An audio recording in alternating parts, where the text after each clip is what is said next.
Let's start seeing as it comes online. Okay. Alrighty. I think we are live and good.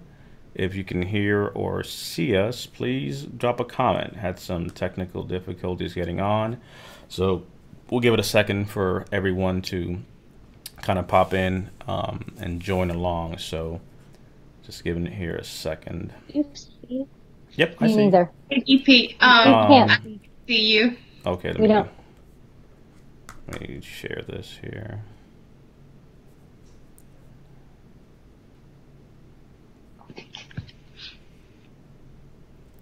Okay, now. There we go. Okay. Alrighty. I think that we are good. We'll just let some folks continue to kind of pop in, so give them a second. Arizona's in the house. Awesome. Yay. Alrighty. Let's see. And as usual, we'd like to kind of give everyone a quick few minutes to say hello, pop in, make sure they're good to go, make sure you can hear us and our guests, and then we'll kind of kick off here in a little bit. As usual, we always ask, feel free to post your branch of service, time that you serve, so we can highlight you. Thank you for your service and joining us today. So we are across a few different channels, so we'll give some time here for folks to kind of jump on. Alrighty then, let's see. So today's topic that we're talking about is specifically speaking to your spouse as it relates to PTSD and mental health. So we have a great cast today to have this conversation. I'll let everyone kind of introduce themselves and say hello as folks come on in. So I'll start with you, Jen. I know we talked a few weeks ago, but please introduce yourself for those that may have not caught our last live. Yeah. Thanks for having me again, David or DP. It's good to see you. I'm Jen Baumgardner-Barnes, and I am a licensed clinical social worker, and also my most recent relationship, I was 10 years. We were 10 years together. He served in the Air Force and still serving. I think he's been in 24 years as a C-130 loadmaster. He's a chief master sergeant. Went through quite a few deployments together, so I have experience as a partner, having them be there and having them not be there. And so I'm excited for this talk. It's a passion of mine to work with spouses. So awesome. And I'll let Maria pop in as well. Hey, y'all. So my name's Maria. I am a VC with the Champions. I am a military spouse. My husband is an 88 Mike. He is actually going through the med board process, and we actually just Coaches pop in. Just had some tech kind of slows down a little bit. Doing a quick roll call again. Arizona's in the house. Michael, appreciate you for jumping on in, brother. James, I can't hit the boom like Brian hits it, so I might blow a casket. That's reserved for him to do. They can hear and see us. Troy, Ohio, in the house. Hello from Scotland. Awesome. Hey, Joseph. cool. Thank you for joining us from Scotland. That's awesome. Let's see here. Frank, thank you for your service. Appreciate you. Army 8802, thank you so much for serving and being here. San Antonio, Texas. Hey, Stephen, how are you? James, U.S. Army El Paso. Jeffrey, Army 87 to 93. Frank, Navy 70%. Appreciate you being here, brother. Hello from Maryland. Paul from California, Navy 91 to 93. We have Mike, Infantry 89 to 96. Hello, everyone watching here from the Philippines. Hey, Jamaica. Rob, U.S. Air Force 8286.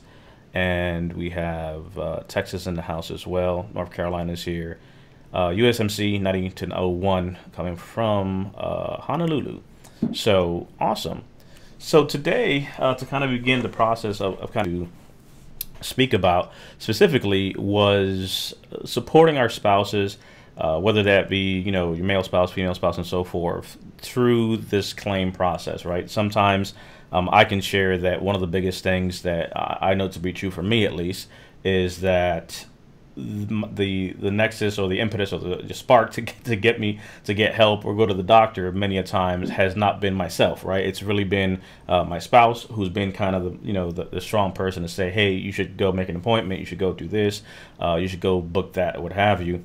And when it comes to mental health, it's a little bit different because of the fact that we want to be supportive of our spouse. So we have some different perspectives that we want to be able to touch on today. So we'll talk a little bit about being non-military, supporting that military spouse, dual military, like in my situation, how that works, and then taking some practical pointers from Jen on her side. So I'll kick it over to Maria as far as just kind of generally being a military spouse on your side. You know, you're a coach, but also being able to support. What would you say has been one of the things that's been the most difficult, I guess, or that you've learned to kind of work around as far as supporting your spouse? Not so much to mental health, which we'll get to, but it's overall, right? For me, as having a spouse who's a veteran, one of the things that was difficult was just understanding what she was saying, right? Getting over the fact that what I'm hearing versus what she's trying to say. On your side of the house, do you find that's been something a little challenging for you? My biggest challenge is getting him to open up about anything. He is actually a very close person, and he does not speak up. Whenever we were having that conversation with Jen, that weekend, I actually tried to get him to talk a little bit more, but he was still not wanting to open up, and that's my biggest challenge. And I think with our vets also, just not wanting to be open about everything. And I guess I don't know if it's just my husband that likes to deal with things on his own a lot. But that's my biggest challenge with him, is just trying to get him to tell me a little bit about what's going on and what he's thinking and how his experience was just while he was deployed. But that was mine. So Jenna, on your side, looking at it that's one of the things I'm sure many spouses and even family members, sons, grandkids, nephews, nieces, can probably relate to, as far as how to get someone to talk about something when you can't share those experiences. What's some of your take on that, things you've seen? Yeah, I mean, it makes a lot of sense. First of all, it's hard to talk about some of what they went through, and I think, there can be a concern that their spouse won't understand if they were to share some of it, and so they tend to be pretty closed off to their partner. And maybe, there could be some concern about how their spouse would respond. Like, oh my gosh, if I told them this, what would they say? And so, as far as spouses, I think what can be really helpful is if you can create like a safe, like brave space where you're not pressuring them to talk, but maybe inviting them and just saying, hey, I would really love to be able to support you in any way I can, but I also know this is tough stuff to talk about. And then if they do open up to you, make sure that you're listening, because chances are they may test the waters by opening up in little ways along the way. And if we show up in as calm a space as we can, with non-judgment and compassion, that's more likely to open that door a little wider. Whereas if we're not attentive or shut down ourselves or get angry or judgmental, that's probably going to shut that door again. So I think it's being willing to go there, but then making sure that when they do, you're ready. Yeah. So that's interesting, because looking specifically at instances where, one of the things I think we talked about before, Jen, was you don't want those around you at times to know the details of the things that you may have done, things you were exposed to, things that you're dealing with, right? We have a lot of, preconceived notions of what, being, a veteran is, right? You want to be strong. You don't want to show weakness. You don't want to show that you can't do a thing. So looking specifically at instances where I don't think you need to disclose everything, right? You can support someone without having to go into those details. I shared with you, like in my case, right, we have an understanding in the house where we don't necessarily talk about everything, but if there are things that's like, you should take that to your therapist, that's something that we kind of have a safe word for that. What do you say to someone who feels like, they have to kind of get all the information to best help their spouse? Yeah, I think it's important, to only share what feels comfortable for the veteran. Like the veteran should only share what feels comfortable. And they're right. I mean, you're right, DP. Your spouse doesn't need to know everything that happened to you. That it's stuff that they probably wouldn't know how to support you in anyway, because it's some pretty heavy stuff.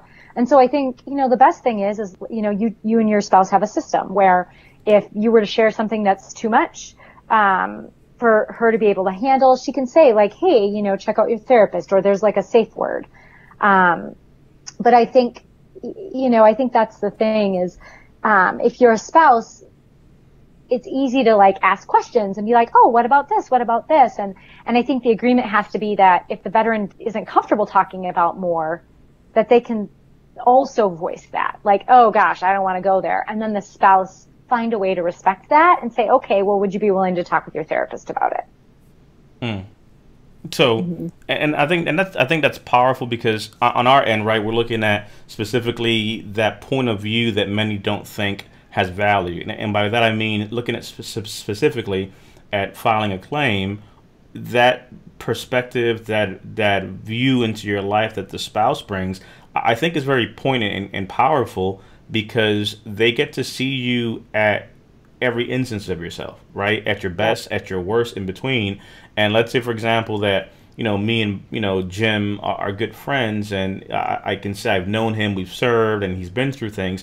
I can't speak to Jim at 2 a.m, right? Only truly in this instance, that spouse would be able to speak to that. That person that's with them the whole time, their girlfriend, significant other, what have you, who lives with them and sees them, at their best and their worst, and being able to really support that from a claim perspective, I think it's powerful, because it gives the VA and the rater a true glimpse into everything. And oftentimes, the balance that we try to strike and try to advise folks here is that you really want to just give them a holistic view of everything that's happening with you. You just don't want to necessarily tell your story, but you want to be able to tell that story and put the pieces around it.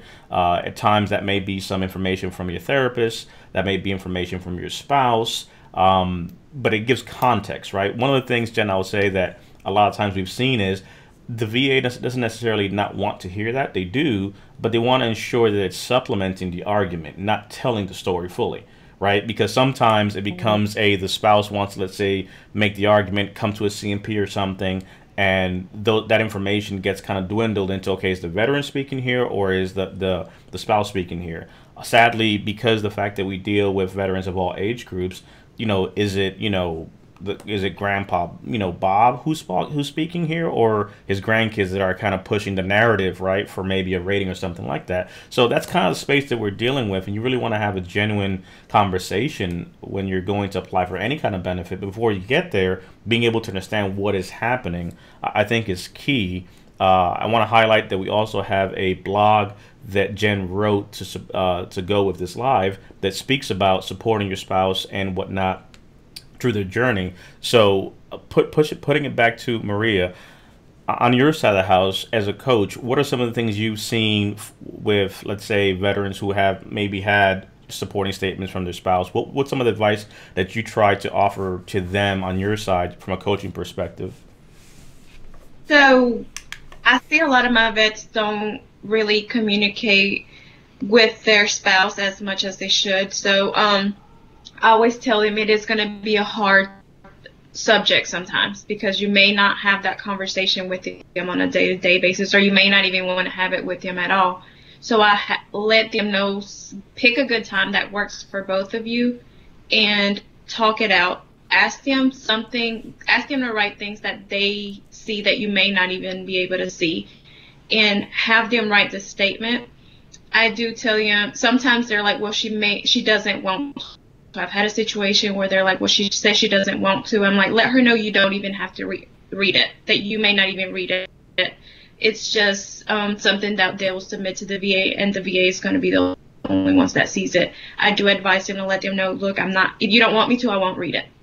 Because some of those are a little bit harsh on the vet. They don't really realize, okay, my wife sees me as this. They might take it the wrong way, and probably the spouse is like holding back from telling them this to prevent them from like getting a bad reaction from the vet. But I tell them, try to talk to them, let them know, look, it may help your case. And a lot of times it does help them, because it just lets the VA or the vet see something they don't see themselves.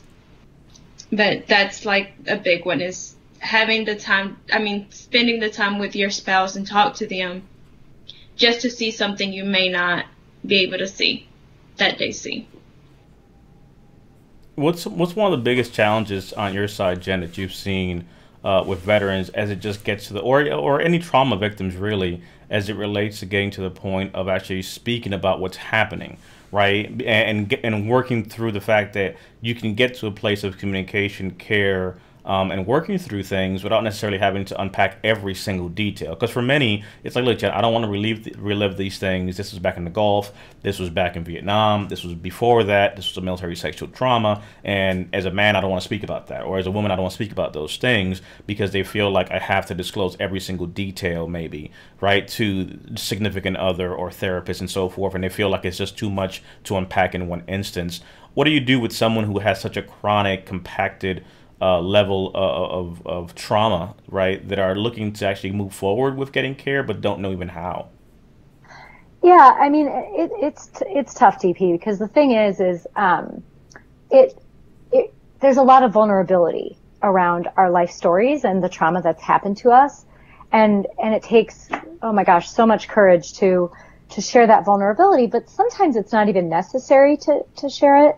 I remember when I was towards the beginning of my time, like training as a trauma therapist, and I saw Bessel van der Kolk speak. He's the author of The Body Keeps the Score. He's a researcher and well-known in the field of trauma. And one of the things he said to this like group of 200 therapists attending his conference was, we don't need to know the details of what happened to help people.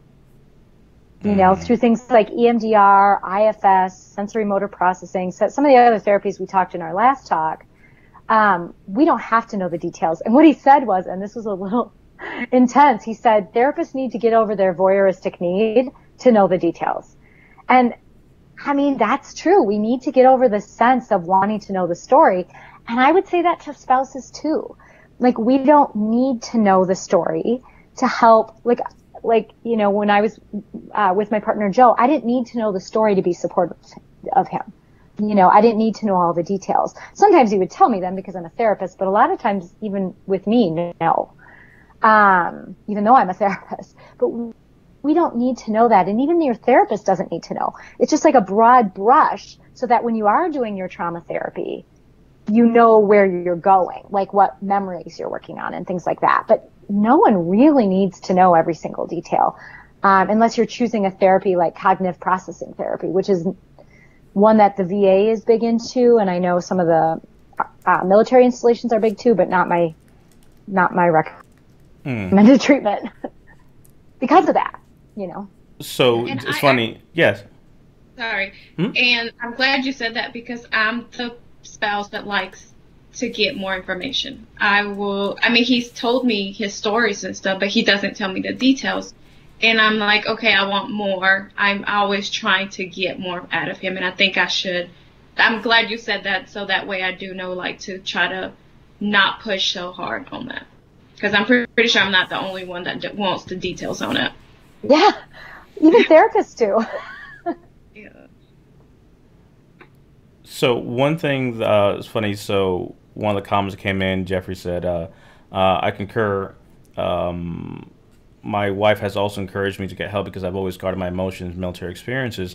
And I think there's just something very powerful if you're able to kind of get to a place where you can have that. Oh, I think Amy's actually in the room. Let me bring her in. Maybe do some real time. Amy, give me a thumbs up if you can hear us. Oh, cool. Say something. Let me just make sure we can hear you. Yes, I'm here. Oh, there I've you been go. here. Just hiding, I think. There we go.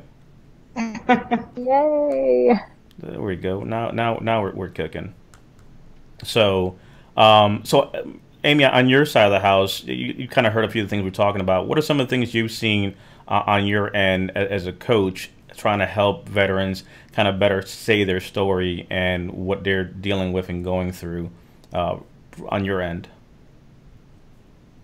Well, I agree with everything, obviously, that you guys have been saying. I had a veteran last week that we were talking about doing buddy statements, and I asked him about, maybe his wife writing a statement, and, he kind of broke down and he's like, she doesn't get it. She just doesn't get it.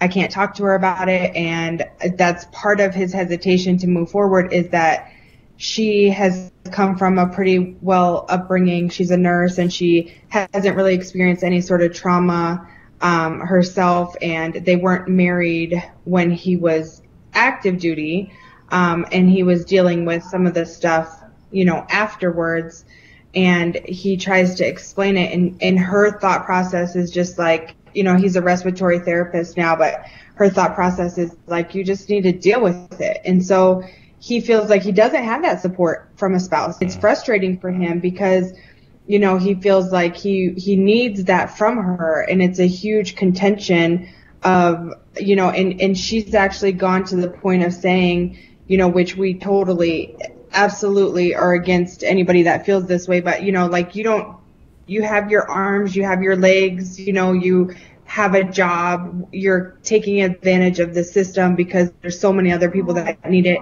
and you don't really. And so that's what's kept him. And so what I explained to him was my advice to him was that, when you do have those angry outbursts, or you have those moments of solitude where you don't want to talk, or you want to be isolated, maybe explain to her that that's kind of where you're coming from, and that, because of things that you've gone through, that's where you're at. And maybe she would be willing to write a letter as to her frustrations with their marriage and their relationship, and doesn't necessarily have to speak on, the PTSD or the incident itself, but just a support letter of, our marriage isn't good. We're sleeping in separate rooms and we're on the verge of divorce, and I don't understand what it is that he can't get over. He's been out for 13 years and he's moved on, and he's got a great, and so he's been very reluctant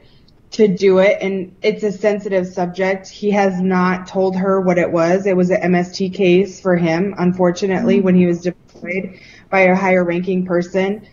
He didn't report it, but his performance went down. And so, there's some markers there that, in his statement and what he can talk about, he can kind of show that, he was a star performer, and he was very successful, and ultimately ended up getting out. He didn't finish his career, but he always wanted to, and it was just something that he just couldn't do anymore. And so, I just encourage, be vulnerable, tell your story. And I agree that maybe, I agree that maybe, therapists don't always need to know the details, but there are some therapists that they want to know the details, and it makes you uncomfortable, and it makes you shy away to, I don't want to. So in my situation, I, went for a CMP, and I had already had my PTSD diagnosis, and I thought, my stressors have been identified. I'm already rated 70%. I'm not going to have to relive this. And I was totally caught off guard because I did have to relive it, because she asked me specific questions about it. And then it made me wish that I did not engage in trying to get an increase.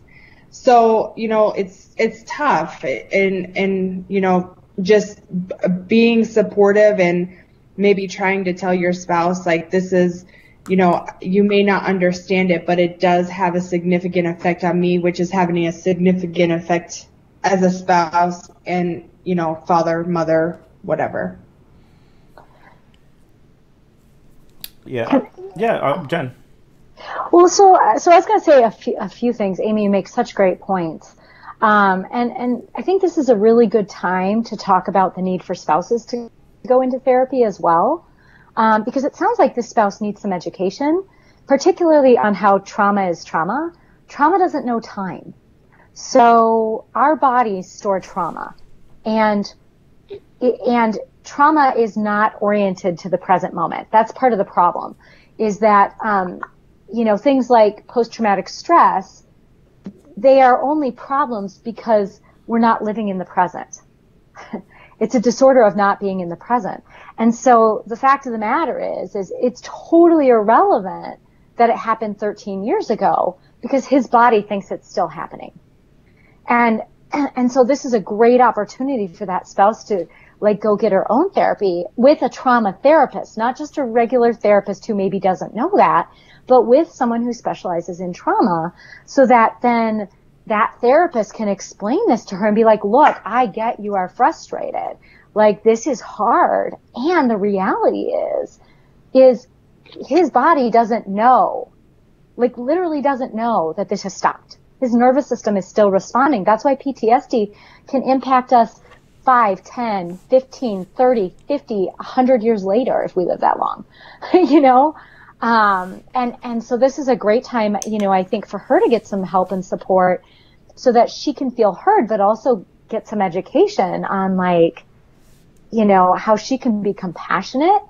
I'm not saying she has to, you know, not hold him accountable. But the way she's, you know, and I'm not like pointing a finger at this woman I've never met, but this happens a lot where, you know, we want our partner to function in our relationship, and that's so important. And we have to do that from a place of compassion. First of all, because it's, you know, I don't know, for me, it's the kind of person I want to be. But also if we come at it by yelling and berating and shaming, first of all, that's no fun for anyone. But second of all, it's hugely ineffective. Like if someone yells at me and shames me, I don't know about you, but I'm like, screw you. You don't get to tell me what to do. And then I put up my defenses and there's no way I'm going to open up to that person. So, I just think it's really important that as spouses, you know, we remember that we took on this relationship with a veteran. And that part of that then is we may have to do our own work around what that means. And I think that's a powerful point, Jen, because when you look at, for example, many of the veterans that we work with and have seen come through and reach out for help or questions, one of the things that folks don't understand is that it doesn't matter how much time has passed. The fact that you were in the Korean War does not mean the PTSD or things you experienced were there. I did a talk yesterday with the Hope Foundation in Florida, and the conversation topic we had was the invisible injury, right? Mental health and PTSD. And you'll hear me say it many a times, but for many of us, it's a thing where you don't realize you can go years with these injuries, unlike other things, right? You could have fell off, you know, a helicopter in Vietnam and broken your back, and obviously you were going to be medevac to a place to get care for your back, and you would learn how to walk again if you lost the ability to do that. And if you were left with some residual, you know, issues, i.e. limp or not being able to walk or walking kind of funny, it would be all attributed to the fact of the fall. Whereas when it comes to mental health, there isn't anything at times that we're conscious, because when you look at specifically the veteran who's either dealt with a combat PTSD situation, non-combat PTSD, or MST, those things that caused all that trauma could have well been things built up over time, right? So you have someone who's had multiple deployments in a combat situation, and it's just one of those things where it just keeps piling on, and then something happens that kind of breaks the camel's back, right? The straw that breaks the camel's back, and, you know, it's almost like a comorbidity of a variety of things, right? You have a veteran who's already dealing with anxiety disorder, with some depression to a degree, add now a stressor into it, PTSD on top. All those things are happening. So from a claims perspective, yes, you're only going to get rated for one thing, but psychologically, you're dealing with so many different things that are happening. You're dealing with the general anxiety disorder from things you've dealt with, adjustment disorder potentially that morphed into other things when you left service, PTSD from set things that you may have encountered, and being able to identify what exactly is it that may have caused the thing is difficult for many, because many of us in service, you've ramped up to do something. You were trained to do something, and fast forward, when you left service, all that just stopped. Right? There's no retrain. There's no reintegration. There's no, hey, let's talk you down from this hyperactivity of vigilance that you have, which works in the wild, right? And you think about it, like you look at just survival. A lion doesn't stay in a constant fight mode, right? There is a period of fighting, and then there's a period of resting, and there's, you know, different folks that do a thing. And in our mindset, when you think of deployments, just specifically focusing on, for example, combat PTSD, you don't stay deployed forever. You're gone for a period of time, then you come back, and then another unit goes. Sadly, those skills that kept us alive or helped us get through set traumas, we keep them on all the time. And the fact is, that's not supposed to happen. Fight or flight means just that. There's instances where you fight, there's instances where you fly, there's instances where you run from a thing. But when that switch is broken and you're stuck on hypervigilance because of PTSD, there's no way to sustain that, right? You're like an engine redlining. And the fact is, whether or not you want to lie to yourself, over the years, that engine, which is your heart, your mind, your soul, your psyche, has been redlined. You've been RPMing it all the way. And now over the years, you're trying to figure out why you're overheating, why you're breaking down, why things are falling apart, why all this is happening, and you never took yourself to get care and change the oil and do the things that you need, if we're to use a car analogy here. And by no means take this as advice from a vehicle part, because I'm the last person to give advice about vehicles, but it's the same concept of looking at the fact that you just kept going and you never stopped to say, wait a second, did I take care of me, right? We took care of everything but the psyche, and that thing begins to have repercussions into other areas of life. That might explain why you failed at marriage, why you failed at parenting, why you failed at your businesses, why you failed as an entrepreneur. Like, you look for so many things to try to figure out what is it that I can do, and no matter what I tried, I am unable to be successful. Henceforth, I am a failure in life, and now the will to live begins to escape me. And all that begins to go down that tunnel of negativity, when really what's happening is you just don't have the tools to be able to move forward into space, right? Yes, you have to acknowledge the fact that you have failed, but it doesn't mean you are a failure. Right? It's like anything else, right? If we don't have the tools to be able to effectively do a thing, like to my example of the limp, if you got hit by a vehicle and don't realize you need a cane to walk, well, you're not going to be able to keep up with the rest of us walking. When you pick up the cane, you can now begin to have your walk. You can do a thing. So psychologically speaking, being able to get these tools and go to therapy and find out what's happening inside may well give you the ability to move forward. Because Jen, I don't know if you've seen this, and Maria and Amy, please chime in, but for many of our veterans, what I've seen a lot is the best days are behind me. And especially when it comes to mental health, the best days are behind me. Jen, why? You know what I mean? I should have just literally, it should have been me. I should have not came back. I should have been, I should have been the one stuck under the rubble. I should have been just killed when that situation happened. That personal assault that happened off base, right? Not combat. That should have been the thing that took me out and what have you. So at the end of the day, it's just one of those things where, getting the tools that you need to be able to begin the process of working and moving forward. For many, they don't get that, right? They don't understand that. What would you say to that individual? And I want to hear like the therapist part, because when we talk to veterans, our coaches have perspectives. But from a veteran that says, "Hey, Amy, hey, Maria, you know what? Why even bother claiming this, right? Forget therapy. Why even bother to claim this? Because look, someone else deserves it better, like you mentioned. It doesn't matter, right? The best days are behind me. Wife's left me. Kids are estranged from me. I'm an old 50, 60, 70-year-old guy that just wants to go ahead and meet my maker at this point. Why even bother with this claim process?" What would you say to that individual, Amy, Maria? And I want to circle back to Jen, because I think it's pertinent to see how all this works together. So with I don't know if you can hear me. I hear you. Okay. I've actually had a few of them tell me the same thing. I actually just had one of my vets, I think it was last week, he actually told me, "I'm not even doing this for me anymore. I'm just doing this for my family. So my kids are taken care of." And of course that is a reason, but you definitely deserve something yourself also, not just your family. You're the one that experienced this and all that. And I know I get that you are trying to take care of your family, but you need to start taking care of yourself too.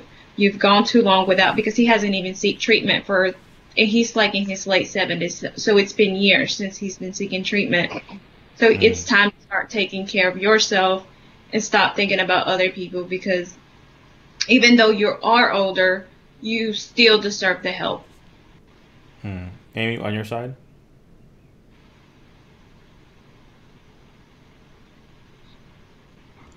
Sorry, I had to unmute myself. Yeah, I agree. I think, a lot of people do kind of think, it goes back to what DP DP was saying about, the invisible trauma, a lot of people feel like they just don't deserve it. I remember my dad going to the VA one time and him coming back and him thinking, I see these people without limbs, and it's tough for some veterans. They feel like, well, I have my limbs, I have my hearing, I have my eyesight, I can do these things, but it goes back to the invisible trauma that is just as painful in some circumstances is the visible ones, and so I think it's important to try to encourage them that, it's okay to not be okay. It's okay to not be okay, even if on the outside it looks like you're okay.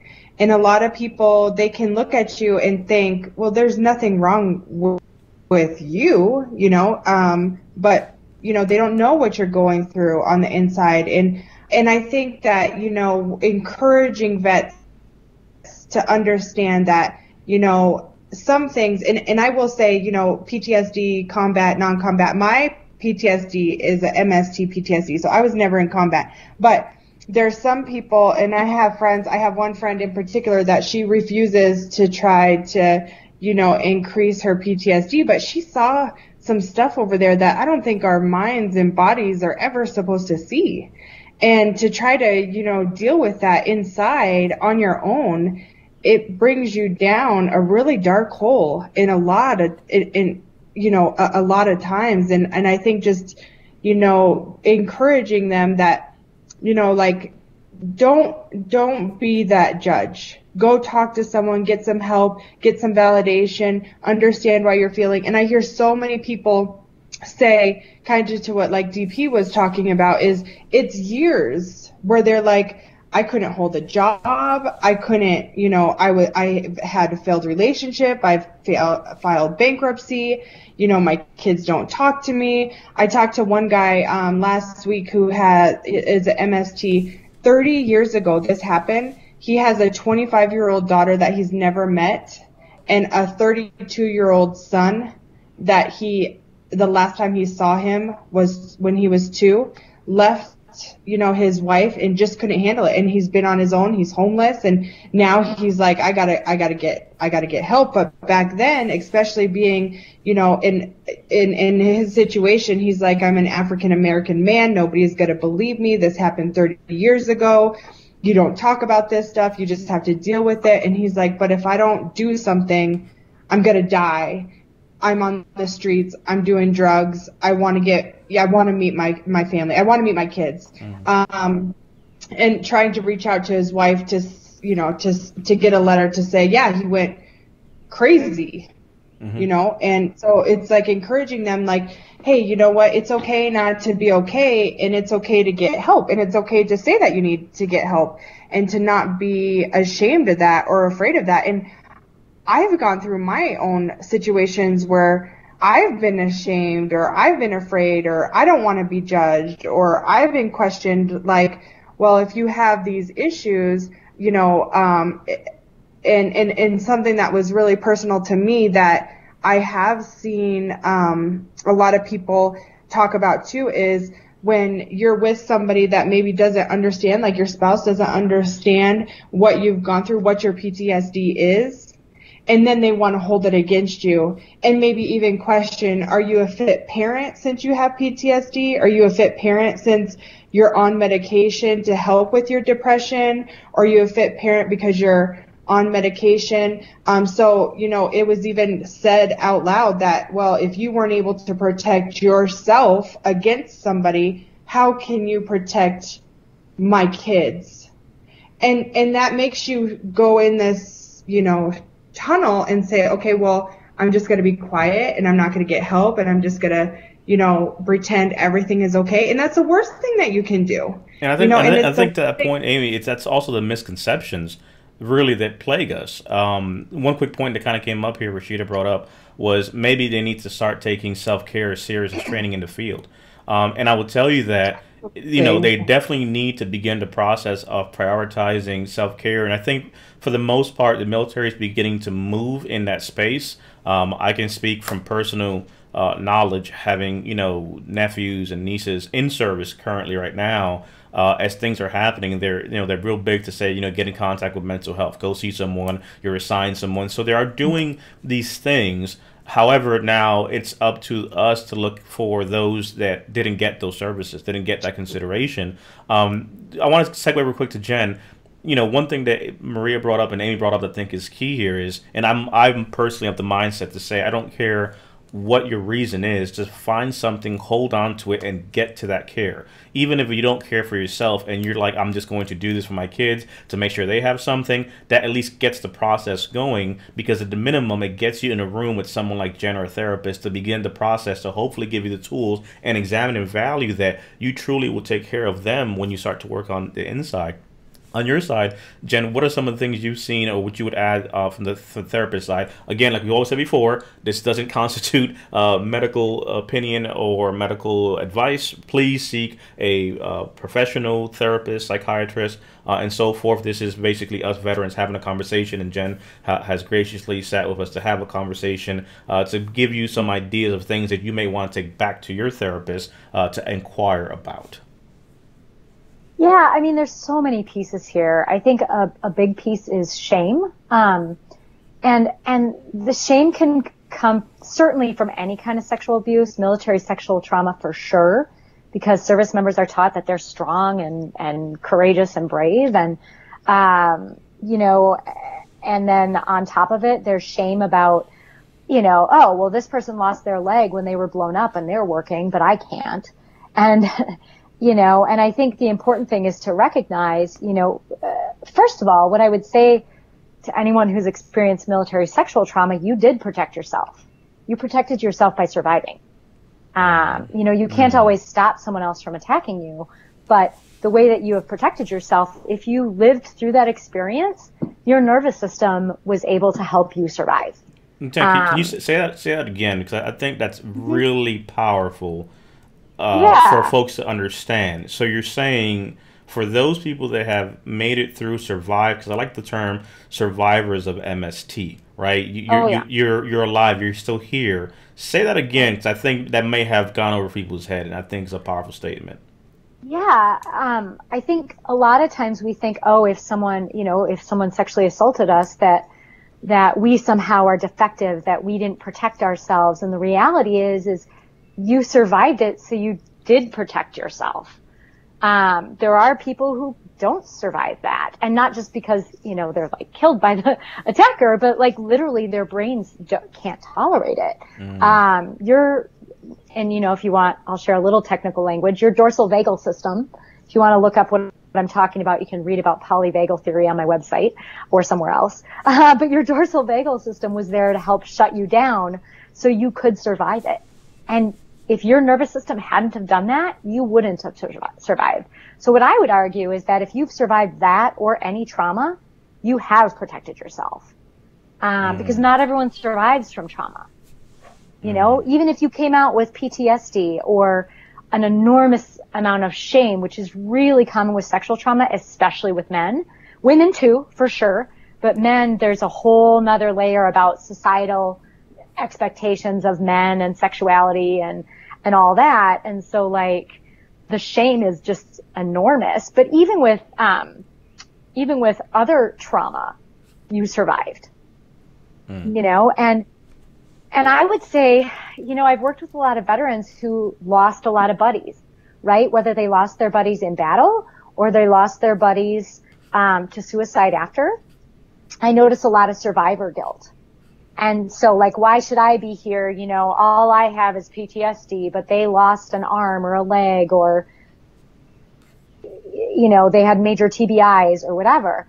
And then on top of it, if their friend, happens to die of suicide, there's that additional piece of guilt and shame.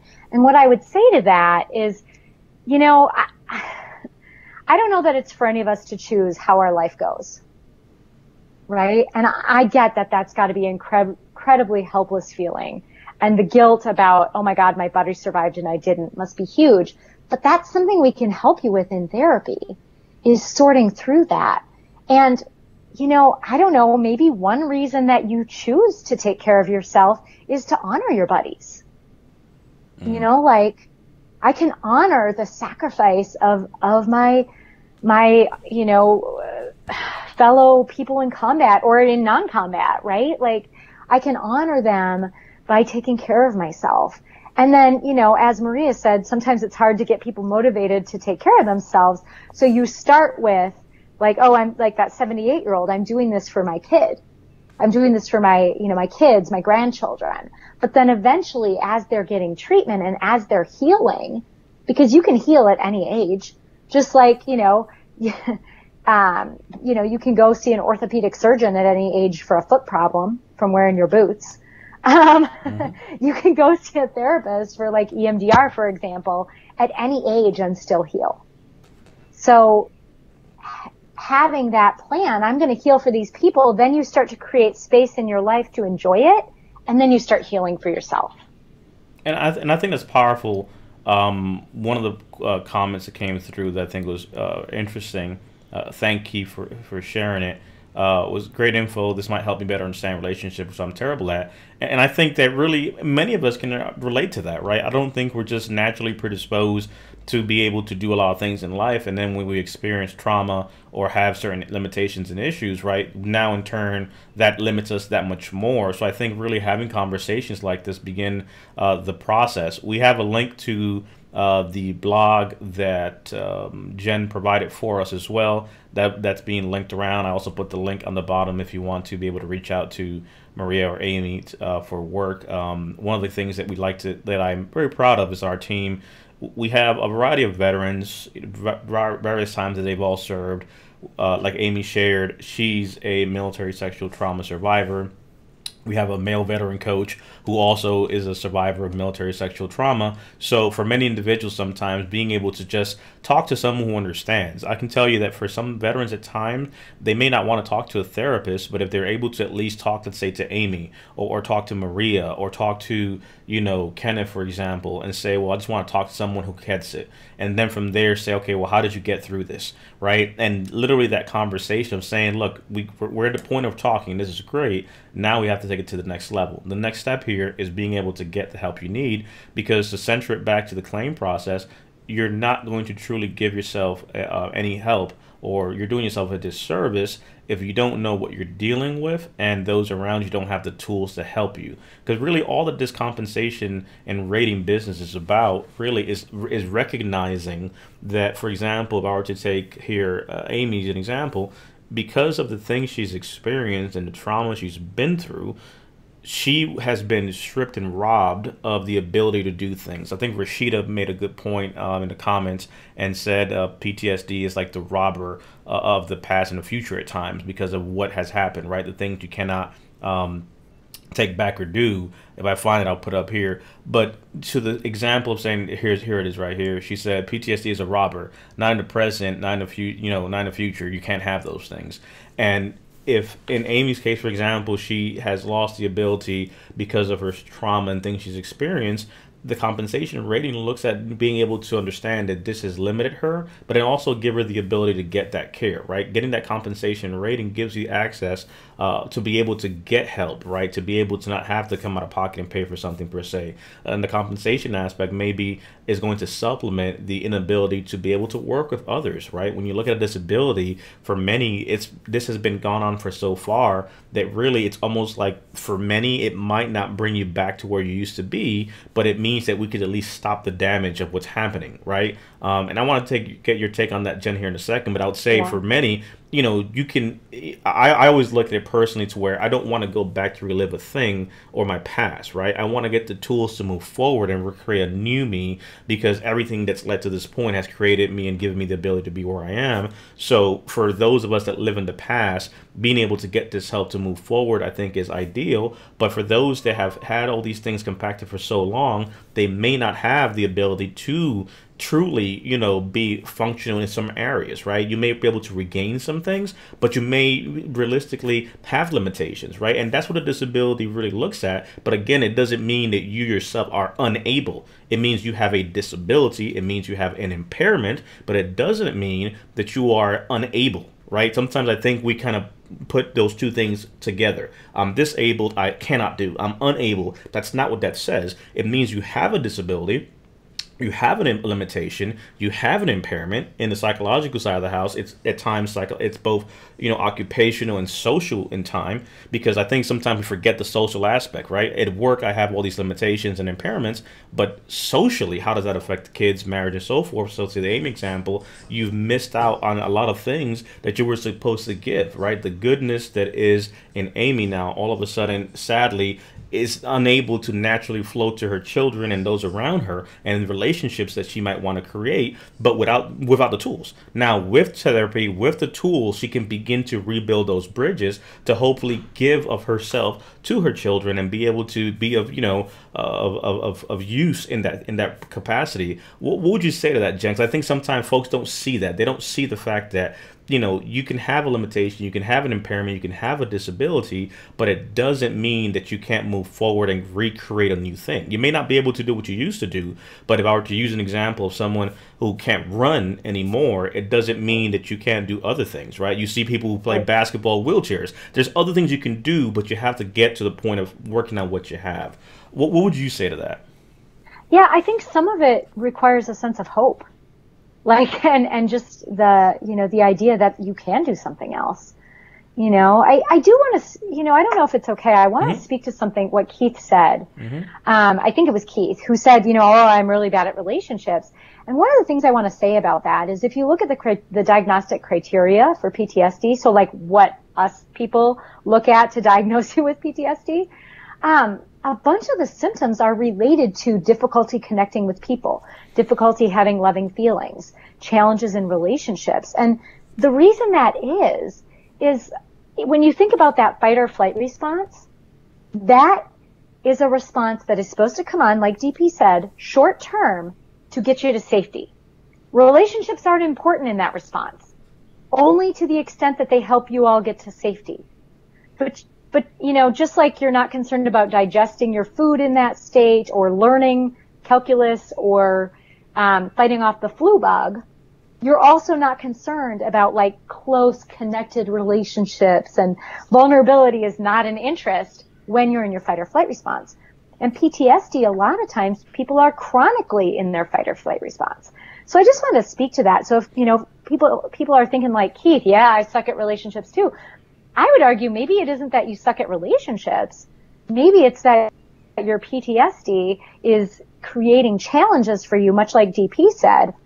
There's some disability there, but that you can learn how to work with it, and eventually heal from it. But, one step at a time, right? The other thing I wanted to say, you mentioned people might not want to talk to a therapist. There are a lot of therapists who are actually veterans themselves. So, maybe starting with people like Maria and Amy just to get, used to sharing with someone. But then there are therapists, I know a couple in Colorado Springs, where I used to live and practice at Fort Carson. But these are people who are not on post. They are in separate agencies. So I just want to share that too. I don't know if I'm answering your question. But those were just kind of things I wanted to tie up. I jotted down some things that I wanted to come back to. The other thing I would say is, I heard you mention not wanting to live in the past, but struggling, feeling like the future and the present, you've been robbed of that. And I would say, yeah, that's true. And there's help. Right. And I think, I had a question for you too, Jen, that I wanted to talk to you about, but ask you about when it comes to EMDR. But, when you talk about when people struggle to talk to people, maybe their spouse isn't supportive,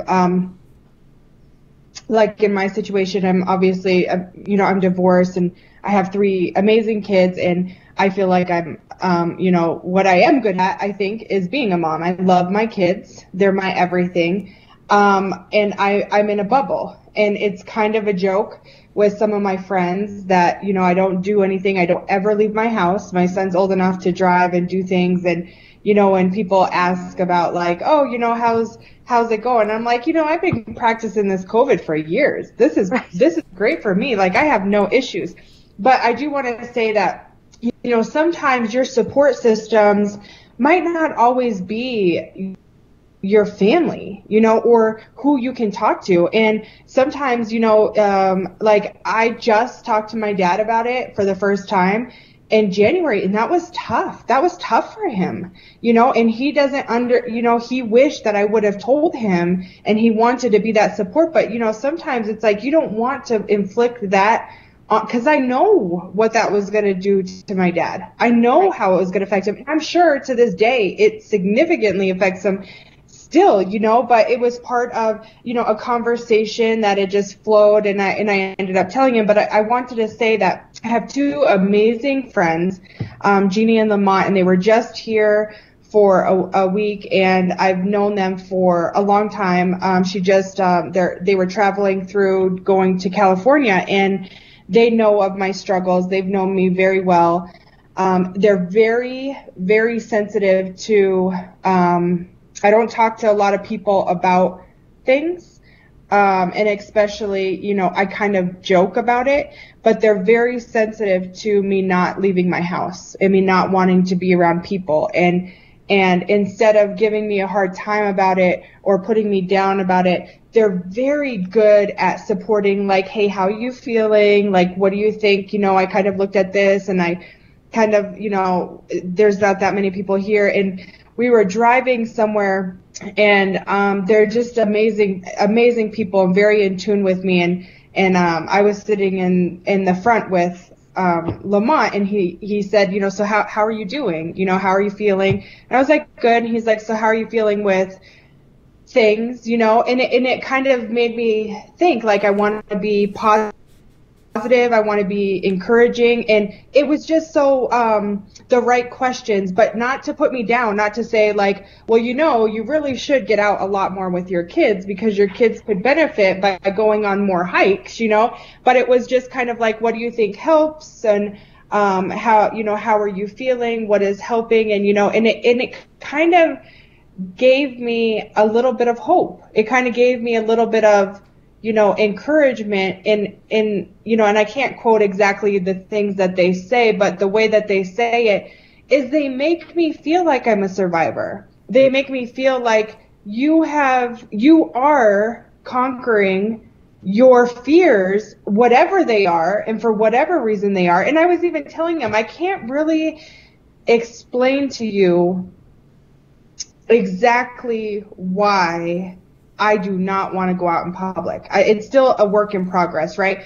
But having that support system, and of course I have other friends, you know, the same. I'm picking on them because they were just here, but it gave me some hope, and it gave me some, you know, because I feel like when you have gone through so much, and especially if you've been put down, it only takes one little comment to bury you right back down and to make you feel like, I'm done. You know what? You know, and I've heard so many people, like with their CMP, you know what? They made me feel like I was stupid. They made me feel like I made it up. They didn't believe me. They said, do I have proof? And it's so easy to get back down. And so I think, you know, for the support, you know, it doesn't always have to be that, you know, your husband, your best friend, you know, whoever, your mom, your dad, you know, whoever's there and can support you is, I think, what matters. And then one more thing I had for Jen is I see a counselor here in Colorado Springs, amazing. Her name is Cheryl Schaffner. I don't know if you know the Schaffners, but they both practice here. Amazing. And she doesn't do EMDR, but she has recommended that I do EMDR. And so my question to you is, when somebody has PTSD and they want to do EMDR, or they want to explore the EMDR, when you were talking about you don't have to relive all the details of it, how does that work with EMDR? If you choose that path, do you have to relive all the details to get through it? So, EMDR, and I'll try and not get too technical because I know I can go down a rabbit hole. So DP, stop me if I go too far, because I can nerd out really fast. So in EMDR, in order for that treatment to work, that protocol to work, you need to be at least a little bit triggered. We call it in your window of tolerance. We don't want you so triggered that you can't handle it and would shut down or be unable to function. But we need you triggered enough so that you actually see change. Okay. And so when you select a trauma memory, like you might make a trauma timeline, like you would list off incidents, but you don't say like, on this day, so-and-so did this and blah, blah, blah. You would say MST June of 2014. Okay. And so you don't have to give the details of it. And then let's say we were going to work on, I'm thinking of a memory with a helicopter crashing that one of my veterans worked on. So it's this helicopter crash where he lost some of his buddies, but he witnessed it from the ground. Okay. So, without getting into too much detail, we do what we call building the target. So we have you name the incident. What image do you see that represents the worst part? What emotion? Don't do this if you have a memory like this. Don't do this right now. Cause I don't want you at home, like all kinds of triggered. What emotion comes up when you think of that memory? Where do you feel it in your body? What negative thought or belief do you have about yourself now related to that? And then we have you come up with what you would rather believe, right? So it might be like, I'm worthless. I should have stopped them. I'm helpless. I'm powerless. And you might want to believe that I did all that I could, right? And so that's how we build the target. And then what we have you do is we have you stay in the present like you're watching a movie of what happened, because it's something that already happened in the past. So we don't want you to relive the experience. You're watching it like on a movie while you're in the present moment safety of my office. And we have you think about the image, the emotion, the body sensations. And then we say, remember that, now follow my fingers. And we either have our fingers go back and forth across your eyes and you follow them, or we'll tap the back of your hands, like alternate, except your hands stay still. I just only have 2 hands, not 3. And then after you are thinking about that for a little bit, and I'm doing the bilateral stimulation, which is what this is. Sorry, rabbit hole. Then we say, what do you notice now? Take a breath in, let it go. What do you notice now? And it might be that your brain is going through the memory itself. It might be that you're seeing parts of the memory that you didn't notice before. But it continues to process through the memory. So I'm not going to say you're not revisiting different details about the trauma, but you're not talking about it. You don't even have to say, when we say, what do you notice now? You don't even have to say, oh, I'm noticing this is the next part of the memory. You can say, there's change, but I don't want to talk about it. And that's enough. As long as the therapist knows there's change, you don't have to share the details about what that change is. Does that kind of answer your question? Yeah, I think that's powerful, because for many of us, what ends up happening is it's your past sadly begins to dictate your future, right? We kind of live, and when you look at it, right, the reason that when you see a hamburger or you see something pleasurable, right, your mouth waters, or you get like that flashback, it's because we visualize and interact with the world based off our experiences. I know that if I put my hand on the stove, I'm going to burn my hand because I recall what happened when I was 10 years old. I know that if I don't use this knife correctly and I cut myself, it'll bring back that. So as human beings, the way we navigate the world is through learned behavior. And in this instance, it's relearning some of that, because there was a rabbit hole of negativity that happened in said trauma, and you're basically now casting away the entire future of your life based off previous stressors and markers in your psyche that are telling you you should not leave the house, right? You should not trust someone. You should not interact with the world because these things will happen. And it's a jaded reality because it's stuck in that fight or flight. So you're stuck in fight or flight, but you're not realistically able to balance the world going forward. So I think it's powerful to be able to know how that really reconstructs and gives you the ability to move forward. Well, and what I also want to share, just to make sure, so EMDR therapy, that's the trauma reprocessing part. But just know that before that, you will spend quite a bit of time in therapy working on resourcing, which is like stabilization. So it's not like your first appointment or second appointment you're doing this. You built a relationship of therapeutic trust with your therapist. You've learned some coping skills to deal with the tough stuff, because I'm not going to say that EMDR is easy. I would say short term it's hard, but long term it's easier than living with what you're living with, right?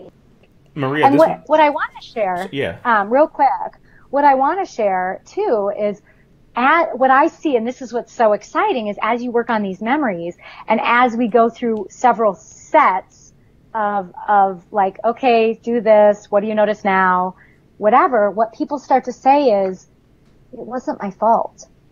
Or, oh, I couldn't have done anything different.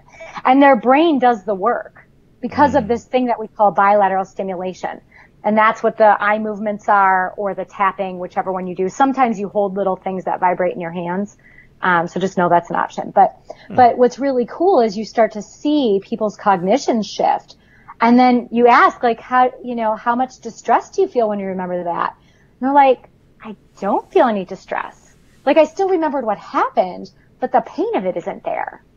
And so that's what's really cool, because this is a really effective treatment. Now, it's not the only effective treatment, but it works really well with things like military trauma, single incident trauma, things like that. So, no, I think that's so. This is over to Maria, which I think we talked about a little bit, but this is why there needs to be an impartial third party, such as a mental health therapist, because and this gentleman's wife is a retired nurse who's worked with patients just like them, and they can't communicate, right? Maria, on your side, right, you have a medical background. Can you quickly talk about that? Because again, that's, it's literally the exact situation to a degree there, where because you have that background doesn't necessarily mean you're able to understand or communicate with that person, your spouse. And that's what I was telling Jen earlier. I'm the type that likes to get more information. And I'm like, if I'm able to talk to my patients, why can't I talk to my husband? And it's really depends on the person. Like I said, he is a very close book. He does not like to talk about it. And I actually got some information from Jen telling me don't go too much on the details. And I think I'm going to start doing that. Like, I would just need to start settling for just a little bit of detail that he's comfortable telling me.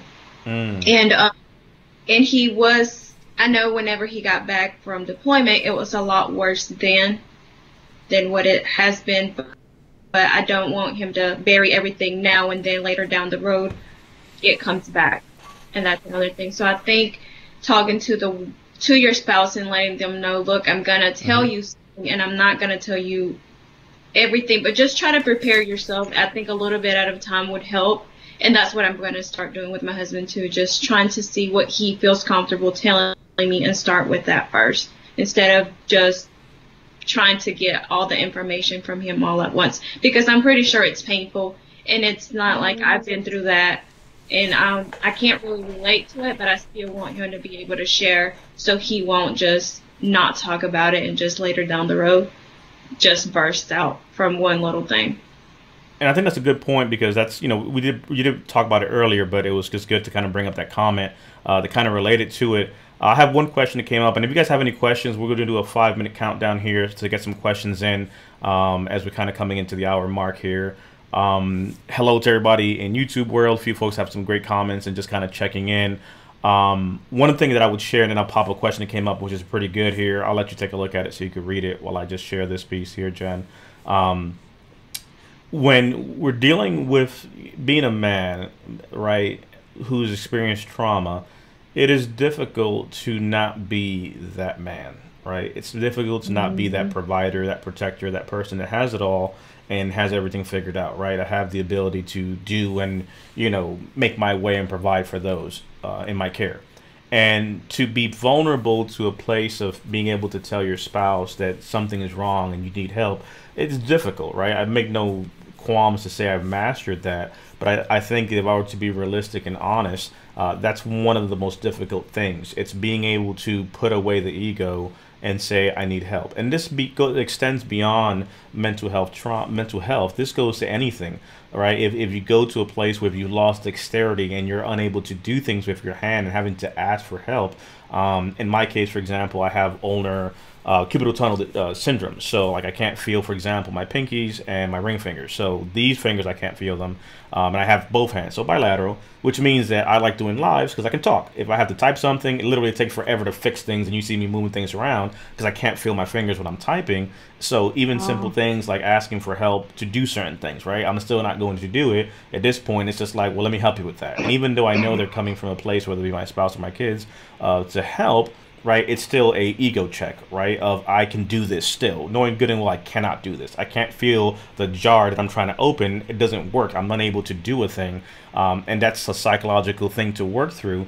But I would share that, to Maria's point, as a man, some of the things that Jen and we've talked about here is understanding coming from a place of empathy.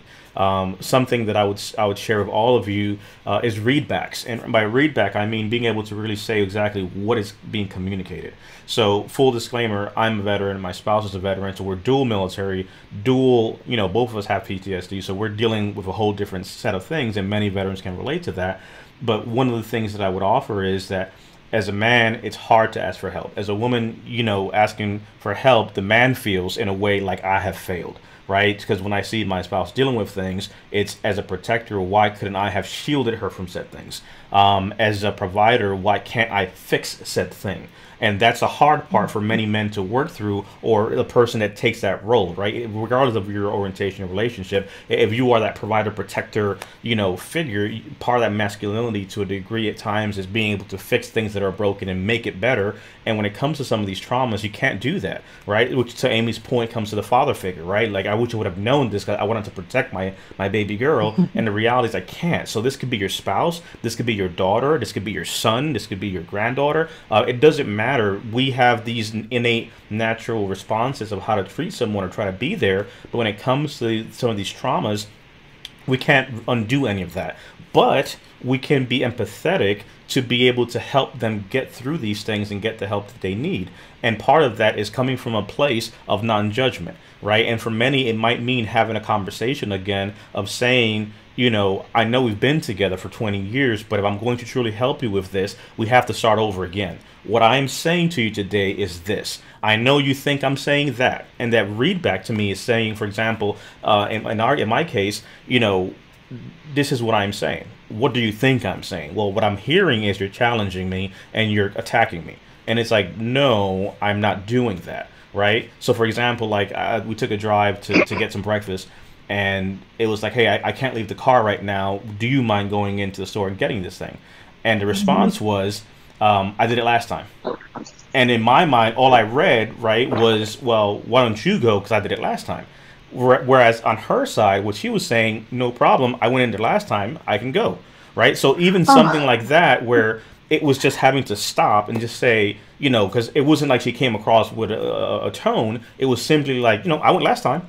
You know, I was like, okay, no problem, right? But all I heard was, I went last time, why can't you? And then I began to go into this whole spiel of, I don't feel good right now, I can't get up, you know, all these things. And she's like, I didn't ask for all that, right? And it was like, okay, stop.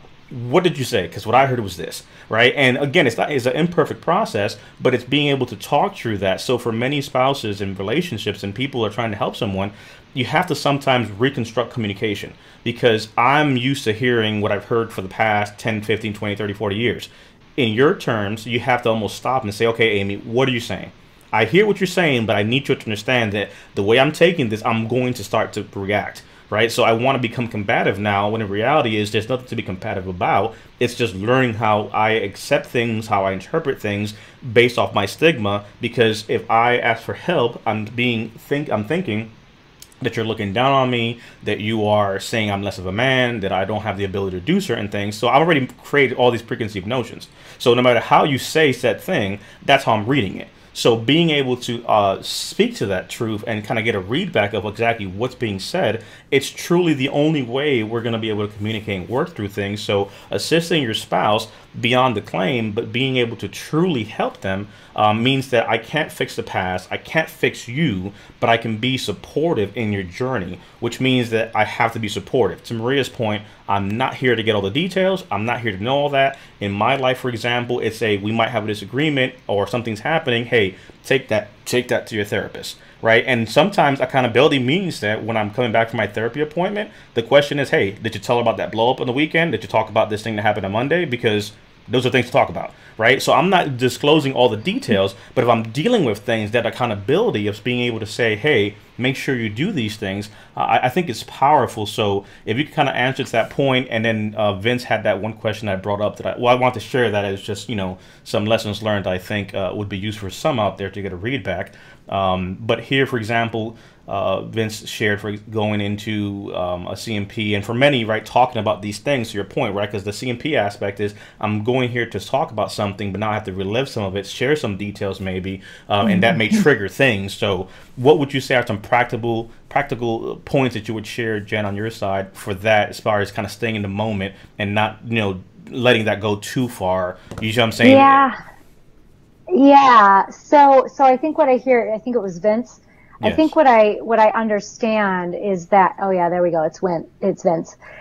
Is that he's having some flashbacks, and so a few things on that, is really trying to stay present. So, some ways that you can try and stay present is, first of all, like I love to sit cross-legged in my chair. I'm doing that right now. But that's not really a good way to stay present or grounded. Something that is good is to like push your feet into the ground, like actually push them down. And if you're in a chair, you can actually grab the arms or underneath it and like pull up to help you feel grounded. Mm-hmm. That's something to help you feel grounded. You can do things like say, that was then, this is now, today is June, 23rd, 2020. I am in Eden Prairie, Minnesota. Like it's where I am right now. But you do those kind of things. Another great skill that you can do is something called 5, 4, 3, 2, 1. The numbers don't mean anything. Like you just basically start noticing things with your senses, but the skill technically, you notice 5 things that you see, 4 things that you feel. So like I feel my hair on my shoulders, which is very itchy today. I feel I feel my earbuds in my ears. That's what I'm talking about with feel. Then 3 things that you hear, 2 things that you smell, and 1 thing that you taste. And you don't have to worry about the numbers. Like if you're trying to meet with an examiner, obviously that's going to be hard to like worry about all these numbers. But if you just start noticing things with your senses in the present, and then are like putting your feet on the floor, you can even like stomp your foot on the floor a little bit. Make sure the examiner knows you're just trying to get present, because you don't want them to think like you're stomping mad. But those are some ways to get present. Another option is to put your right hand on your heart. There's actually a lung meridian here. So if you put your right hand on your heart, like you're going to say the Pledge of Allegiance, that's actually super calming. For about 80% of the population, they feel calmer. And then you might as well take your left hand and put it on your belly to remind you to breathe into your belly. And then you can breathe into both hands. See, I wasn't very present. I was talking so fast. So, but I think that's powerful because it's a grounding technique. But I think it was Vince, correct, that I had brought that up of. Yeah, but I would say, but in the CMP though, tactically speaking, share that. Right? Because think about it, right? They're trying to assess what you're dealing with. And if this is happening, you can say what is happening, right? So don't think like I have to find a way to not let these things come out. You're literally trying to explain to them the symptoms you have. And if those things are starting to happen, like Jen said, if you're stomping or you're pressing down or you're gripping yourself or you're finding a way to do a thing, whatever it might be, right? To kind of, center yourself, let them know what's happening. Like, look, I'm just, I need a second. I'm just trying to ground myself here because I start to go and, and literally them seeing what is happening validates what you're saying, because it's not just saying, oh, I have these symptoms. If you're truly having that, the coping mechanisms of trying to stay grounded in the moment are very useful. So I would say you don't want to hide that. You want to share that, and even before that, like, I'm going to answer this question, but the minute I start to talk about these things, for example, this may take me to a place. So I'm just trying to get myself in the moment of being here. And at the end of the day, I don't care what people might say about the VA. A therapist, a psychiatrist, a psychologist has a duty above all things to provide that care for a patient. regardless of the fact they're examining you, if you are literally having an episode or going into one of those things, they're going to talk you through that thing, right? They're going to not just leave you there to your own devices, right? They're not just going to let a veteran sit in front of them, have a full blown out panic attack and just sit there to see how it plays out. Above all things, they have their title as that psychologist, therapist, and so forth to be able to ensure, like, okay, breathe, take it easy, we'll come back to this, right? They want to get the information from you, but please understand, by no means is anyone trying to just poke you into a full-blown panic attack to see if it's real, because that's not at all what this process should be for the CMP exam. If it does happen, that's a bad thing that shouldn't happen, and we should definitely complain about that. But I think that's one useful point to note there. So actually, too, I just had another thought that might be useful with your spouse. Something I do with clients when they're really not grounded, even in EMDR, is I've got like little bean bags that I just like made by myself. I just bought some material and hand sewed them. They look crappy, but who cares? And then you just buy a bag of beans from the grocery store. But anyway, so I got these little bean bags, and when someone's not present, if you're like, here, catch, and you play catch, that gets someone present. Now, if you're a spouse, I'm not suggesting you just start chucking bean bags at your partner, because that's kind of rude, and you don't want to take over for them. But maybe you say, you know, if you're the veteran, oh, I'm having a flashback, or oh, I'm struggling. Maybe just if there's a beanbag or a little ball nearby, a koosh ball or something, maybe just say, hey, do you want to catch? And like, you know, that can be a really good idea too, to kind of help like get you present, because you can't play catch with someone if you're in the middle of a flashback. The ball will hit you in the face. And what I would recommend, if you're the spouse throwing it, try not to throw it at the head, just on the off chance they're not present enough. Crap, Jen, I was trying to aim for, I needed an excuse to say, Jen said throw this bag at you. Oh, the jig is up. I can't do that. If you wanted to, now this is just a little, you know, bilateral stimulation, but I'll kind of toss the bag to the right side first, then they pass it back, then I'll toss it to the left, and like as you're playing catch longer, make it a little harder to catch, because you have to be more present than if it's just easy back and forth. Does that make sense? Anyway. Yeah, so a lot of good comments coming through. Chris said thank you. We answered some of these questions as we were kind of going, so some of them I didn't put up, but we did touch on them as far as how to help your spouse to kind of get some of this help and tools, right? Emery did put a good point up here. Understanding the things we're talking about, right? It's not for them to understand this, to where I think that being able to have, you know, therapy, you know, for both parties, if you truly want to help someone get through this, you need the tools to be able to truly help them, right? These are just tidbits of tools that have been acquired through therapy. So I would definitely encourage that. In YouTube, we have Fernando, who shared that he was in 04 and E5, who was taken off ship due to mental health, things that he dealt with and whatnot. They were ashamed in 07. Fast forward 2014, they were able to actually get the help that they needed. Alyssa said, my husband and I have PTSD. His is from combat, mine is from MST. Again, and there you have two veterans dealing with PTSD. And what I'll tell you, as a veteran who's married to a veteran who has PTSD, ultimately, one of the things that is powerful is that you can truly support each other in the process, because you're both able to understand what is happening with the tools to be able to get through things. But the flip side is you can't really hide, because at the end of the day, it's one of those things where it's just like, hey, DP, so I see you didn't go to your appointment the other day, or it looks to me like you're kind of not doing what you're supposed to do here, or we're supposed to peel back the onion layer here and do a thing. So, you know, understand that you need to build that trust to know that you want to hold each other accountable if you truly want to get the help you need and be able to move forward. And it's not easy, but you know, but go through it. It's definitely worth it. But having someone of accountability, if it's your spouse and you have that trust, then definitely, or maybe it's a battle buddy or someone, that's fine.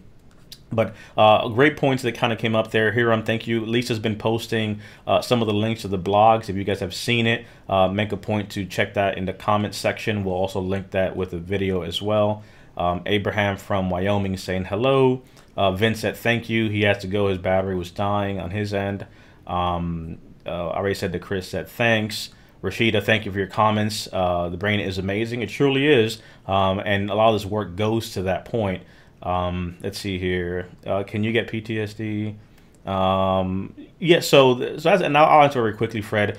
as Yeah. far as getting PTSD, anything can cause trauma. I think we get too wrapped up into this whole thing, right? The DSM, when you look at how psychology as a whole looks at trauma and PTSD, it is literally something that puts you in a place where you may have feared for your life or felt like you were in imminent danger. The military and the VA extends it to add the terroristic activity, threats, and things like that as potential things. But it could be a car flip where you almost killed yourself or were killed. It could be military sexual trauma, physical assault, where you thought maybe you may have been in danger of your life in combat. Because again, the combat situation just means you're somewhere else where things can happen, right? So in combat, a vehicle could have flipped over because of an IED or a bomb or something. You could have got shot and so forth. The same thing can happen stateside. People outside the base can get shot, robbed, or killed and so forth, or be survivors when other people die in a training accident. So trauma is trauma is trauma is trauma is trauma. Symptoms are symptoms are symptoms are symptoms are symptoms.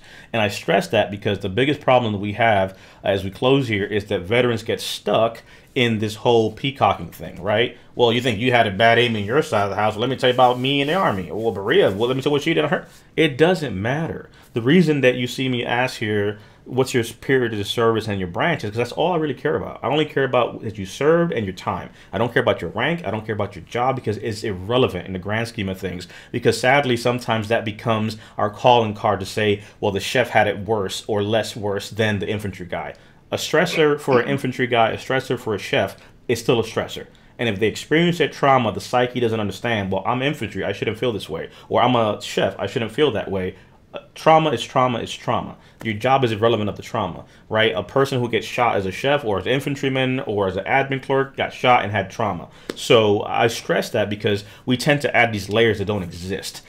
So you have the ability to get care, you have the ability to apply for compensation, but the genesis of all these conversations is to truly just have the conversation, right? And to be able to assist your spouse in getting that help, because for many of us, it's not the veteran that's going to stand up and say, hey, I need this. Sometimes it's the spouse, it's the niece, it's the grandson, it's that significant other that says, hey, Maria, I love you, but I need you to try.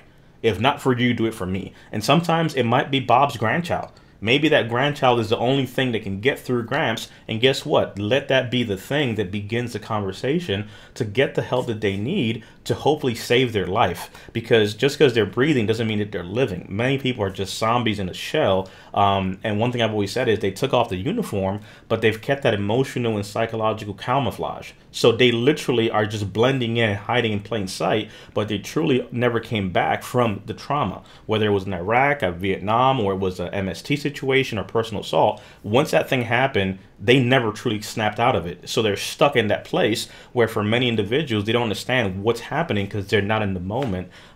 So that's one of the things that I always like to harp on and touch on, to the fact that trauma is trauma is trauma is trauma. Let's see, we have mindfulness is a secret weapon. That's a very spot on point. A lot of questions and answers that were happening internally. Let's see here. Gary said, thank you for the info. So, as we kind of close out here, we always like to close out with some like tidbits and points. Again, this is a lot to unpack, but we like to come in and just really talk about some things. So I'll start off first with Maria on your side. For that person that may be listening now or maybe seeing a replay later in the interwebs, this is one of those topics that it's more a thing that you might have to sit down and watch this and think about it and meditate on it and really kind of come back to it, because it really requires you to search inside for things. What would be your advice as a spouse, as a coach, for that veteran out there or that spouse out there that knows that they're better half or they may need help but do not know how to begin that process? So I would say talk to whoever, like you said earlier, doesn't matter if it's your grandchild, your spouse, and start now. I know everybody's not as ready, but whatever you're able to let them know, even if it's something very small, you need to start letting them know. Sit with them and let them know what they see. Like I said earlier, you may not see something that they are seeing and they're not willing to open up because they are scared that they might hurt your feelings. So just let them know it's okay. Of course, it may hurt your feelings, but try to see their point of view. Amy, on your side? So I think for me, I would go back to what Jen was kind of talking about as far as,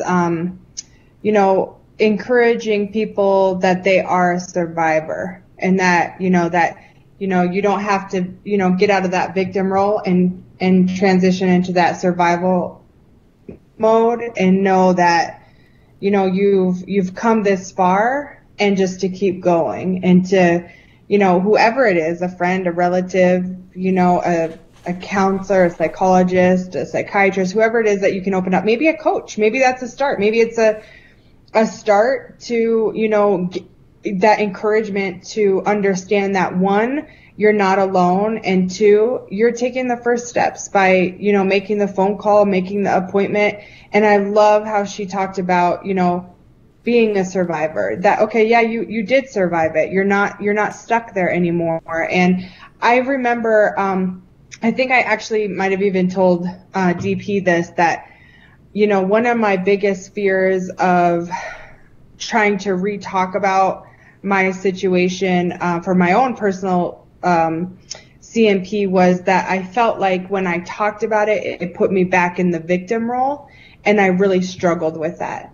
And so I think that, trying to look at it like what Jen had said is, okay, you're a survivor, and look at it like that is great. I mean, it's a start, and it's great advice. And, I think that is one thing that, I think I will take. So I appreciate that, Jen. Like, I think that's something that I will continue to use when I coach people and talk to people. And when they feel, like that, or they feel like, they don't want to remind them, like, hey, you're making the right steps. You're a survivor, and you're just telling your story, be vulnerable. Chances are anything that you have to say, even though we might think it's embarrassing to ourselves, or we might struggle, or we might feel, like a failure, chances are, this is not going to be the first or the last time that whoever you're talking to is going to hear the same thing. Mm. And to know that, and to believe that, they're listening to you just like they listen to everybody else, and just be vulnerable, tell your truth, get it out. And, hopefully you'll come out maybe, feeling a little bit better, maybe feeling a little bit more confident. Maybe I think that being in the role that I've played, it's helped me be stronger in telling my story, and when I go back to talking about, like, my dad, had I not been doing this for as long as, I have, since August or whatever, I don't know if I would have told him, and so sometimes I think there's power in telling your story, and especially when you see that it's benefiting somebody else, or you see that person say, okay, you know what, I'm going to open up. And then you say, then you see them go to 100%, because they told their story and they got, the benefits that they deserved. And so that's what I appreciate everything that you said. And, this has been great Jen, learning. On your side, what would be your parting, therapist tip? So I usually call it like a VC tip, but you're a therapist. So a VC tip, a non-VC tip. Yep, the therapist my tip. non-VC tip. Getting back to the spouses, I know as spouses, significant others, partners, whether you're married or not, you're still in there. And I know that there's this desire to get in and help. And what I would say, Judith Herman has a great quote that any intervention that takes away the power of choice from the survivor has no hope of helping them. And so what I would encourage you to do as a spouse or a partner, or however you identify your relationship, maybe you are the granddaughter, is to really honor your veteran that's having a hard time, and learn how to communicate in a way that's compassionate and empathic about your concerns. You want to do it constructively, and that might mean you get your own therapy to learn some of those skills, to be able to say, like, hey, sweetie, I'm noticing that, you're not sleeping, and you seem more irritable, and that's not a complaint. It's just an observation. And I can't help but wonder if maybe it would help if you talk to someone. But, really, as the significant person in a veteran's life, doing your own work, so that you can most effectively support them and kindly and compassionately communicate in the way that isn't forcing them to go against their will, that isn't giving a bunch of unsolicited advice, but that is really honoring their truth and sharing your experience authentically. I think that's essential. Awesome. On my side, I'll close out with this comment that came up. Why would anyone expect this level of knowledge from the VA mental health department? My appointment today was with a lady claiming 30 years of expertise and was here to help. After explaining a young Marine committed suicide 2 days ago that I watched grow up and has me jumping into the past, that killed the appointment. Is private treatment really the only way to go? My tip would be that you have to keep trying to find someone to get the help you need. The answer to that is no. That is not the only treatment option you have. One of the things I think we forget at times is that the VA is available. The vet centers are available. Private practices are available. I don't care if the system might be jaded or broken. If you're able to get a rating and you're able to get compensation, then you take some of that money and you literally go and get the help you need somewhere else. Because maybe your VA location may not have therapists able to help you, right? It's like anything else. Like any other medical field, mental health is one of the ones where you cannot afford to not be comfortable with the person you have. You may not like your dentist, maybe your ortho guy might not be the best, and you kind of work through it for the benefit. For mental health, you have got to have a relationship with that person. And if you don't feel comfortable, you don't have to stay there. You can find another therapist. You can request another therapist. That's the way this works. It's not I got assigned to Jen and I don't really get along with her, but I have to go because I have to go. No, it doesn't work. It's nothing personal. It's for my care. For your care, if that therapist wasn't it, then they weren't it. At the end. You request another one. You go to the vet center. You go to a private practice. You find someone. It doesn't matter who it is because it's important enough to you. Hold on to the reason why you're doing this, because when you find someone that you can trust, that you can open up to, that you feel that truly has your best interest and is trying to help you work through the things you're dealing with, then you'll truly start to see the magic happen in your life to be able to start getting that spark back and see that maybe this week I can do better. And when you go back in 2 weeks or 1 week, whatever your intervals may be, you can talk about what worked, what didn't work, and what's kind of happened in between, and you continue that journey. It's a relationship. You have a relationship with your therapist that you have to continuously keep up. And if you don't feel comfortable with them, you're not going to show up. You have to be committed. You're not going to date someone or marry someone you don't have interest in. In this therapist relationship, it's the same way. It won't work unless you trust them, feel comfortable with them, and find someone that works for you. So I would implore you, just like, most men, you know how this one goes. If you don't like your barber, you don't like your barber, right? You find a barber you like, and when you find a good barber, you stick with them, or you find a good hairdresser, you stick with them. When it comes to mental health, look at it the same exact way. You don't get in anybody's chair. You sit there and you look at to see which is the chair you want to get into, because I don't like that barber. He's new, he just got here. Nope, I want that person, or I want this person, and so forth. So and try it out, right? Go to therapy, go have an intro session, and if you feel good, great. And if you don't feel good, then you don't go back and find another one. That's the power you have as a veteran, 100%. So that's really all I would say for that. We appreciate you all tuning in with us. I know we went a little bit longer, but these are one of those things that it's really going to help someone out there. I truly believe that. And this is one of those things that hopefully you can watch it again, reach out to someone, talk to us. Our websites, our links are provided, www.joinvaci.com. We have the link again for the blog that Jen wrote that we'll link as well, so you can find her on her website as well. She's at pathways-to-wellness-llc.com, so you can find that blog there available to you. So again, thank you all for tuning in with us this afternoon. Look out for one each other. Check out on your strong friends. The ones that don't scream out or speak out are the ones that really need that help, and sometimes need someone to check in with them. So that's not one VC tip. That's a VMC tip, which means a lot of them apparently. Thank you guys all. We will catch you on the next one. Thank you, everybody. Thank you.